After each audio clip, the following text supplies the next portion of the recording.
Linnya erya Patri n'erya Mwana n'erya Mwoyo Omutuukirivu. Amiina. Omukama mulungi obudde bwonna, sembera ze weewaawo. Azuukidde nga bwe yagamba. Haleluya, haleluya. Nga tukyali mu nnaku zaffe ez'amazuukira ga Mukama waffe Yesu Kristo, nga twebulira ku kyamagero eky'okuzuukira kwa Mukama waffe Yesu Kristo. Ekitiibwa n'ettendo tukiddize Mukama waffe Yesu Kristo, Omwana wa Katonda omulamu, atuyingiza omwezi omuggya nga tukyassa. Bannange, ekitiibwa n'ettendo tukimuddize ng'olwaleero ennaku z'omwezi 2.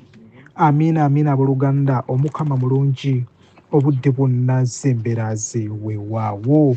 Azuukidde nga bwe yagamba. Haleluya, haleluya. Kansuubire buli tuwulira ku kigambo kya Katonda tuddizibwa buggya, tufuna amaanyi. Omukwano gwa Katonda ogwo ogweyolekera mu mwana we Yesu Kristo, njogere kindeke ki, twongere okumwagala, okumutendereza n'okumugulumiza, kubanga we are free now to request each and everything from our Lord Jesus Christ, and we do what? We receive. Somebody say hallelujah. Mbanirizaako mu kanyumiro kaffe ak'okumakya nga bulijjo. Obadde okimanyi nti Katonda yatwagala? Katonda yatwagala ne tubeera baana ba Katonda. Akanyumiro kaffe kavudde mu 1 John omutwe ogwokuna olunnyiriri olw'omusanvu okutuuka ku lw'ekkumi. Kagambye bwe kati: abaagalwa, twagalanenga, kubanga okwagala kuva eri Katonda, era buli muntu alina okwagala yazaalibwa Katonda, era amanyi Katonda. Atalina kwagala aba tamanyi Katonda, kubanga Katonda kwe kwagala. Ku kino Katonda kwalagira okwagala, yatuma mu nsi omwana we omu yekka, tulyoke tube balamu ku bw'oyo. Mu kino mwe muli okwagala, si kugamba nti ffe twayagala Katonda, wabula ye yatwagala n'atuma omwana we okuba omutango olw'ebibi byaffe. Ekyo kye kigambo kya Katonda. Bannange, Omukama yatwagala n'ayitiriza. Yatwagala, Omukama yatwagala n'ayitiriza. Katonda Patri yatwagala bassebo ne bannyabo. Muwuubireko amakya ag'olwaleero mugambe ekitiibwa n'ettendo kitange nkikuddiza. Mukubireko akaluulu ak'omwanguka mu ssanyu. Buukiramu Omukama Katonda olw'omukwano n'okwagala okutuwa omwana we Yesu Kristo abeere omutango gw'ebibi byaffe, nze naawe tusobole okuddizibwa obulamu obutaggwaawo. Haleluya. Okwe kwagala kwa Katonda. Amiina. Okwe kwagala kwani? Kwa Katonda. Kano kanyumiro kaffe episode 43. Tugiwulirize, tugende mu maaso nga tuwulira okwagala kw'Omukama. Bannaye, Omukama yatwagala bassebo ne bannyabo. Era neebaza Katonda okwekispressinga omukwano gwe. Njagala ekigambo kya Katonda kino nkikwata empola, tukirye mpola mpola ng'abali akatogo, ng'abataamaleewo naye ng'ate tuwoomerwa. Amiina. Yowaana atugambye nti abaagalwa, twagalanenga, kubanga okwagala kuva eri Katonda, era buli muntu alina okwagala yazaalibwa Katonda. Amiina. Bwe twagalana tuba twazaalibwa Katonda. Amiina abooluganda. Bwe twagalana tuba twazaalibwa Katonda. Nabwe kityo abaana ba Katonda abalungi, nze naawe tulina okuba n'omukwano, tulina okwagalana. Abooluganda, ab'emikwano, ab'ekika, be tukola nabo ku mirimu. Amiina. bonna betukolagana nabo tulina okuba nga twagalana nga tutabagana. Wakati mu bulamu bwaffe wabaawo ebitusoomooza ne tunyiigagana ne tuyombagana, naye ebyo tebituggyako mukwano gwa Katonda. Tusonyiwaganenga, twagalanenga, kubanga twafuuka baana ba Katonda, twazaalibwa Katonda. Amiina. Nabwe ekityo kino ekigambo okwagala kikulu nnyo eri nze naawe. Amiina. Kubanga kitujjukiza okwagala kwa Katonda. Nze naawe twandibadde tutya nga Kristo teyajja. Twalitegedde Katonda, twalitegedde Kristo. Nyaffe Eklezia yayimba n'akayimba akagamba nti twandibadde tutya senga Kristo teyajja, twandibadde waffe ffenna aboonoonyi, twandibuze nnyo mu kizikiza eky'ebibi, Kristo yatulokola. Amiina. Okwo kwe kwagala kwa Katonda eyatoola omwana we gwe yeesiga era gw'ayagala ennyo n'amuwaayo atufiirire nze naawe. Bameka ku mmwe abasobola okuwaayo abaana baabwe abaggulanda naga omwana wange muwaddeyo afiirire eggwanga lya Uganda oba afiirire ensi? Teri asobola ku mmwe mwenna, kubanga olaba neyiba akuba ku mwana wo n'omutwala ku poliisi n'omuwabira n'omusiba. Okuba otya omwana wange? Omanyi waasula? Ye ng'omukuba otya? Ojja otya? Omanyi omwana waaluma? Wali omuleeba nga tumuzaala? Oyinza okwogera ebigambo bingi, naye oba oli awo nga bakuba omwana wo mumutereeza olw'ensobi gy'abaakoze eki? Gy'abaakoze. Amiina. Kati nno we tulina okwagalira Katonda nti ye yawaayo Kristo ku lwange naawe, akubwe, abetentebwe, amenyebwe, amiina, afumitibwe, kubanga atwagala tuddemu okuba abaana ba Katonda n'ab'Eklezia. Somebody say hallelujah. Amiina. Yowaana ayongedde n'atugamba nti atalina kwagala aba tamanyi Katonda, kubanga Katonda kwagala. First John omutwe ogw'okunoonyoola 8. Omuntu yenna nga talina kwagala munda mu ye aba tamanyi Katonda, kubanga omuntu wa Katonda amanyi Katonda, ne w'omunyiiza yeekuba mu mutima n'agamba bambi gundi kamusonyiwe, oba oli awo yakikoze lwa busungu oba yanvumye lwa busungu oba ki, n'abireka awo n'akusonyiwa. Naye atamanyi Katonda ensonga agikwatira ddala. Ogenda okulaba nga kasukira ettalo ng'akuloga, waba takuloza ogenda okulaba nga kasuka ku poliisi ng'akusiba. Ogenda okulaba akufunira abayaye nga bakuba ku katwe nga bakutta, ng'agamba tonzannyirangako, ozannyiranga ku mulala naye sinze. Amiina. Wali olowooza neerabira? Oyo aba tamanyi Katonda. Omuntu atasonyiwa aba si mwana wa Katonda nga tannategeera Katonda, kubanga Katonda atusonyiwa mu bingi. Nze naawe bye tusobya, bannaffe bye batamanyi, mikwano gyaffe bye batamanyi, bazadde baffe bye batamanyi, bye tukola mu maaso ga Katonda, n'atusonyiwa n'agamba naali kitutte ekiro.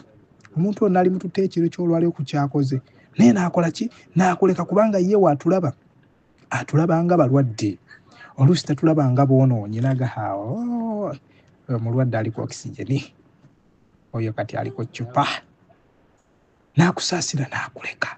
So Katonda musaasizi bulijjo, ayagala naffe tubeere n'ekisa n'okusaasira eri mikwano gyaffe ne baganda baffe. Yowaana ayongedde okutujjukiza mikwano gyange mu buno obudde bwe tulimu obw'amazuukira, nga twebulya ku kyamagero ky'okuzuukira kwa Mukama waffe Yesu Kristo, okwagala kwa Katonda kwe yakola. Tukimanyira ku ki nti Katonda yatwagala? Basobola okukikubuuza nti olabira ku ki omukwano gwa Katonda okulaga nti akwagala? Kuno First John omutwe ogw'okunoonyoola 9 tugambye kuno ku kino Katonda kwalagira bw'atwagala, yatuma mu nsi omwana we omu yekka tulyoke tube balamu ku lw'oyo. Katonda omukwano gwagwe expressinga ng'atuma Yesu Kristo mu nsi, ng'atuma Yesu Kristo mu ki? Mu nsi. kino kituzaayo era mu Yowaana. Amiina. Yowaana 3:16. Kubanga Katonda yayagala nnyo ensi kyava awaayo omwana we omu yekka, buli amukkiriza aleme kukola ki? Kuzikirira, wabula abe n'obulamu obutakola ki? Obutaggwaawo. Katonda okutuma Kristo, yatuma Kristo kubeera kabonero akaleeta obulamu eri nze naawe ffe ffenna abamukkiriza. Somebody say hallelujah. Ffe ffenna abakola ki? Abamukkiriza. Kubanga olw'17 John omutwe ogwokusatu 17, kubanga teyatuma mwana we mu nsi gisalira musango, wabula kola ki? Kugirokola. Abamukkiriza Kristo yajja tukole ki? Atulokole. Abatamukkiriza guli bagukoze ki? Kubasinze. Bannaaye, omukwano gwa Katonda tugulabira mu Mukama waffe Yesu Kristo. Ayongedde n'atugamba 1 John omutwe ogw'okuna 10, mu kino mwe muli okwagala, si kugamba nti ffe twayagala Katonda, wabula ye yatwagala n'atuma omwana we okuba omutango gw'ebibi byaffe. Si ffe twayagala Katonda bassebo ne bannyabo, naye Katonda ye yatwagala bassebo ne bannyabo. N'agamba abaana bange, oyo Roger namutonda mu kifaananyi kyange, oyo Jane namutonda mu kifaananyi kyange, oyo Sylvia namutonda mu kifaananyi kyange, oyo Brenda namutonda mu kifaananyi kyange. Amiina. Oyo John namutonda mu kifaananyi kyange. Amiina. Oyo Rose namutonda mu kifaananyi kyange, oyo musomesa Maria namutonda mu kifaananyi kyange. Lwaki mbaleka? Sijja kubaleka. N'atuma Yesu Kristo, ne Yesu Kristo n'azambalira ku mugongo nga nswa, n'ajja atulokole bassebo ne bannyabo, afuuke omutango gw'ebibi ku musaalaba e Gologoosa. Somebody say hallelujah. Ku musaalaba e Gologoosa kwe kyaggweera bassebo ne bannyabo. Okwo kwe tulabira okwagala kwa Katonda, era Katonda muzadde nnyo, ayeewaayo ku lw'abaana be bonna okubalokola baddemu bafune obulamu, bafune n'obutukuvu obuva eri Katonda. Somebody say hallelujah. Kino nno kitujjukiza bulijjo Isaaya kyatugamba, Isaaya 53:5. So atugamba kwa so yafumitibwa lwa bibi byaffe, yabetentebwa lwa misango gyaffe. Ekibonerezo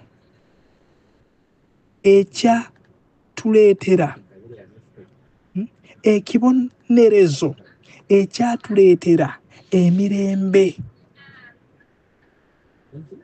kyaggwa ku ye. Twawonyezebwa lwa biwundu bye. Amiina. Muwulira okwagala kwa Katonda. Kristo yabetentebwa okubeera nze. Abakristo muyimba nnyo akayimba ako nga muli ekiwa mirembe oluusi. Yabetentebwa okubeera nze, yafumitibwa okubeera nze, nabonabona okubeera nze, ndibeera naawe lonjagala. Amiina. Mukayimba nnyo ekiwa mirembe nga mugenzi wa nnyaffe Biikira Maaliya. Akayimba ako bannakiwa mirembe batumiddeko.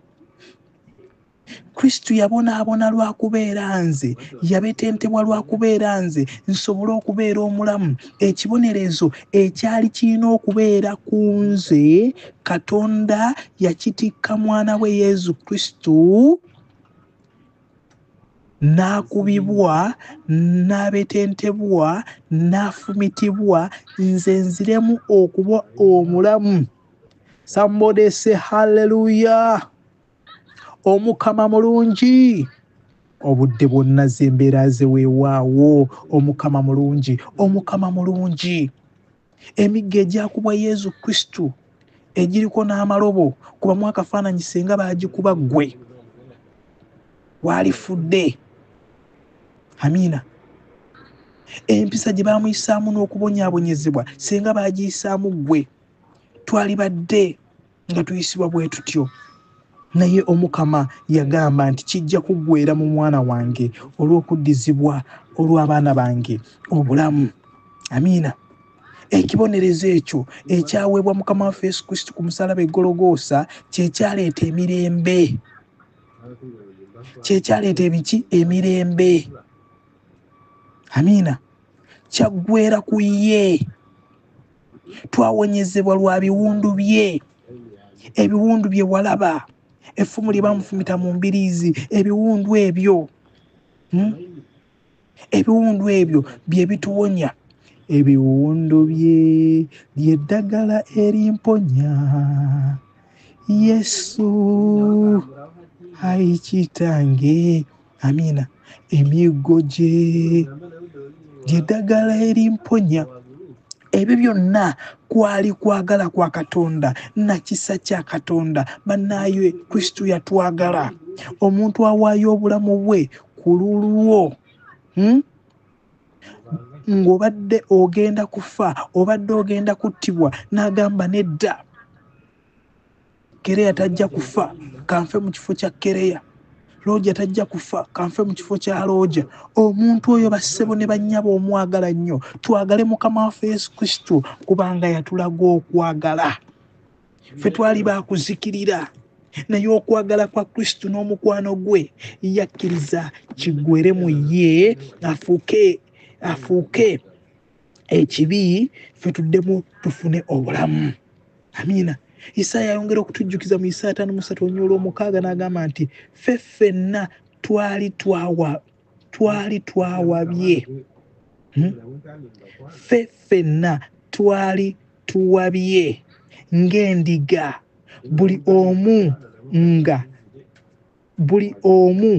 nga akutte lirye.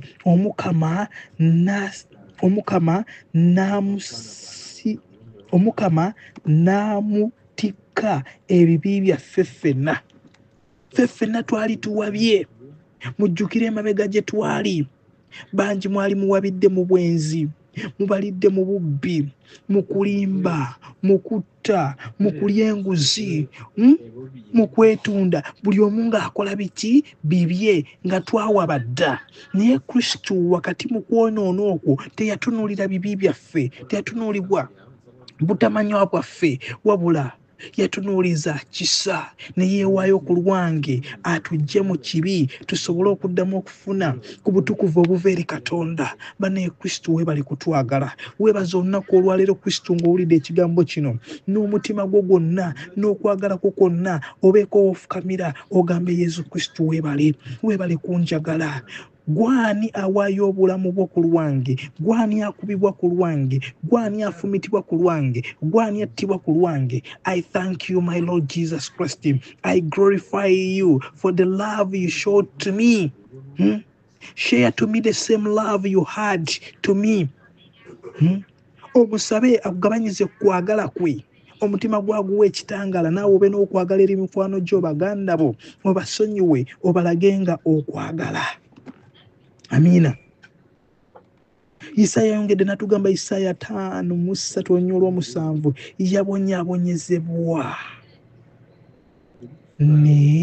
yabonyaabonyezebwa ne bamulabya ennaku naye teyayasamya kamwa ke. Yali nga akaliga akatwalibwa mu bbaagiro.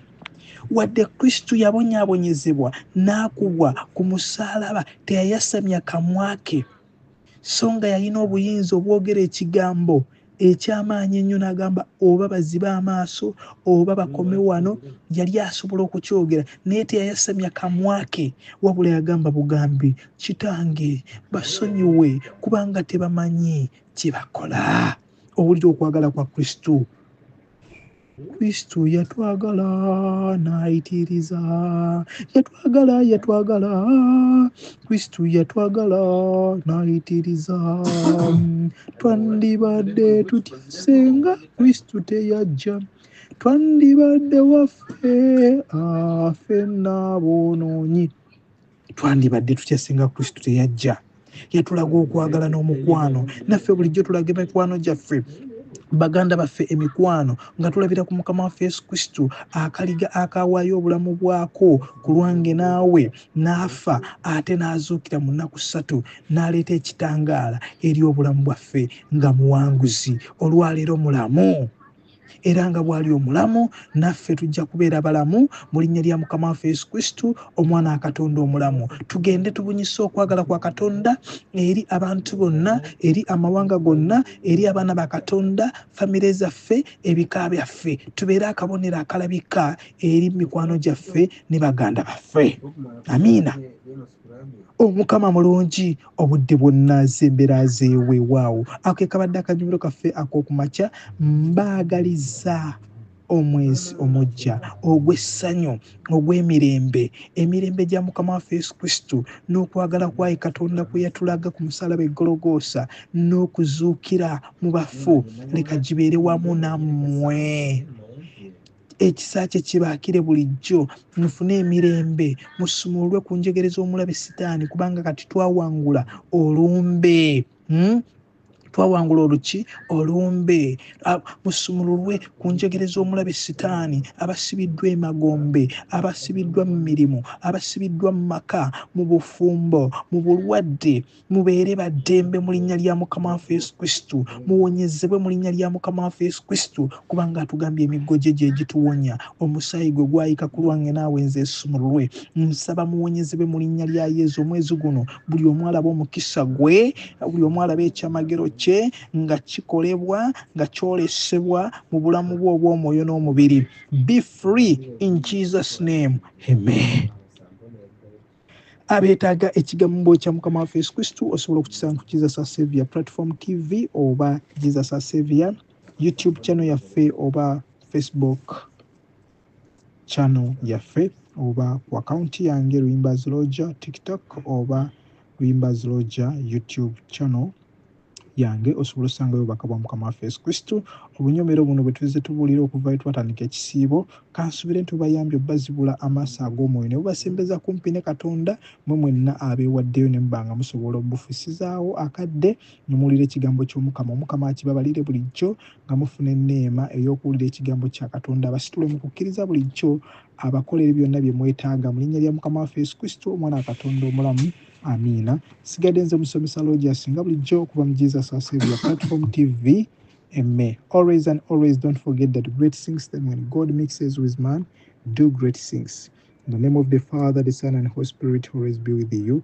Amen. Musibe bulungi, mweraba.